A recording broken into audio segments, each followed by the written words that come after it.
Trash, bathrooms, surfaces, and floors. Empty the trash cans under each desk, dust the corners, vacuum and sweep. That was the routine every night. When she followed the routine, nothing was forgotten or skipped. From the time the three-story office building closed at 5 p.m. until 2 o'clock in the morning, she kept the routine, stopping every 30 minutes or so to straighten her aching back. When she reached the middle-floor conference room, she sat down in the overstuffed leather chair beside the door and rubbed her sore feet. This had been Marie's job for about 6 years now, and she really was grateful to have the work. She didn't mind that she had to sleep until noon every day.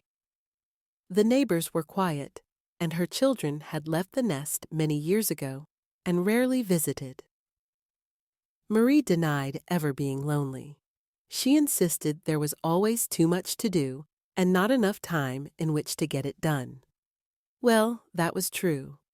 She loved reading, real books that you could hold in your hand, with real pages and that smell that books come with. She loved to open a book, new, old, it didn't matter. Put it up to her nose and breathe in deeply. Ah, lovely. The best feeling in the world was when she first checked out a book from the library, or on special occasions, bought one from the local bookstore and read the inside jacket. These people would soon be her companions. She would know their thoughts, their motives. She would feel with them, laugh and cry when they did, be surprised or sad when the plot twists happened, as they almost always did. And it's not that she was a hoarder, she told herself.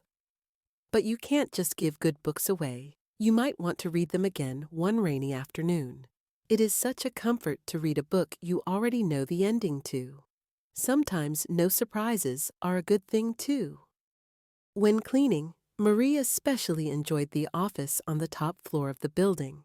It belonged to an attorney, a Ms. Deloitte of Deloitte and Sanders. Ms. Deloitte had a beautiful inlaid wood desk with a leather top under glass and took care of it herself, not trusting anyone else with its care, and was often still working in front of it when Marie finished cleaning in the early morning hours. But when Ms. Deloitte was not there, Marie enjoyed sitting at the desk in the matching leather chair and imagining that she had a completely different life. She would dream of what her house would be like and the fabulous vacations she would be taking and the clothes she would wear at her dinner parties with all of her celebrity friends. Sometimes she would be so focused she could almost hear the laughter of her important guests and smell the delicious foods that her cook had prepared. Once she had been sitting here in the chair at this fabulous desk when the elevator went ding, and she had jumped up, grabbed the trash receptacle, and hurried toward the door just as Ms. Deloitte rounded the corner. It didn't happen that often, though. Tonight the light was on in the attorney's office. Marie checked her watch. It was nearly midnight, and once again she wondered what it would be like to live that fabulous life of the wealthy and powerful. She continued thinking about it as she cleaned the waiting room, the bathrooms, and the hallway, leaving the main offices for last. She hoped that Ms. Deloitte would go home so that her own work could be finished. Inside her office, Christine Deloitte reached for another file on the stack of cases that needed her attention yesterday. She was so tired.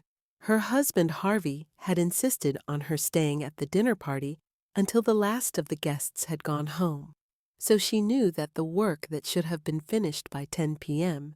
would now take her until about 4 a.m., and then she had court at 9 o'clock. She listened as the vacuum cleaner in the hall stopped. How wonderful would it be to have a stopping place for your work, to enjoy going home to relax, maybe lose yourself in a good book. She checked the calendar. 7 weeks until her next vacation, and she had so many projects at home that she needed to get to. A real vacation was not an option. She heard the cleaning lady coming down the hall. How nice would it be to have such an undemanding job that didn't require deep thought? For a moment, she let her mind relax and savored the thought of escaping from this merry-go-round of a career. To actually start your work and know when it was done, and then you were blissfully free until the next night. No surprises, no ups and downs. Monotony sounded wonderful. Marie entered the office and headed for the trash bin, dust rag and polish in hand, and Christine pretended not to watch as the cleaning woman moved efficiently around the room, completing her tasks. Marie felt the eyes of the other woman following her and, pausing for a moment, remarked shyly, "Working late, ma'am?" Christine's eyes widened. "Yes, unfortunately. You too?" Marie's smile came and went quickly as she nodded. Christine reached under the desk to hand the trash can to the cleaning lady, and for a moment their fingers touched. The clock struck midnight. Each woman felt lightheaded and dizzy for a moment, and then time stopped. Marie looked around. She was in a beautiful bedroom, wearing a lovely lavender dinner gown with heavy beading around the collar and down the sleeves. She turned slowly and saw her reflection in the mirror. The face was not hers. It was Christine Deloitte's, but it was pinched and unhappy, pale and filled with distress. Before she could admire her rich surroundings, she heard a man's voice complaining about the overcooked vegetables at the dinner table and accusing her of ignoring the congressman's brother who'd been invited. She felt sick to her stomach and her head hurt. The man continued to whine about what she hadn't done correctly and what she ought to have done differently. And was she really going back to the office tonight? And couldn't they have just a normal life once in a while? Marie closed her eyes. Christine opened her eyes and knew she was standing in the janitor's closet, even though she couldn't remember ever seeing the inside of this room. She was holding a mop and had apparently just made mop water. It was clear and hadn't been used yet. She noticed that her back was aching terribly and wondered how she was supposed to mop with this horrible pain.